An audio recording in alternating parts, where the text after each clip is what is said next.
মনে করেন কোনো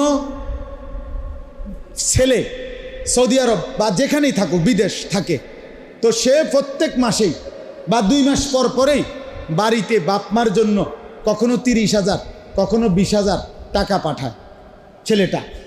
কারণ এখন সামনে কোরবানি, তো এই ছেলেটা বাড়িতে 30,000 টাকা পাঠাইছে ওই বিদেশের ফুত। পাঠানোর পরে এখন এই 30,000 টাকা দিয়া বাপমার নামে 2 শরিক কোরবানি দিছে। ভালো কথা, কোরবানি দিছে, বাপমার কোরবানিও আদায় হয়েছে, তারার কোরবানি দিছে ঠিক আছে। কিন্তু এই ছেলেটা, যে ছেলেটা বিদেশে আছে আজ 2 বছর 3 বছর ধরে, তার কাছে 52.5 বড়ি রূপার দাম হইল, সর্বোচ্চ যদি 1,000 টাকা বড়ি হয় তাহলে 52,500, আর কখনো কখনো 1200-1300 টাকাও রূপার বড়ি হয়, আবার কমেও 700-800 টাকাও হয়। আমি ধরে নিলাম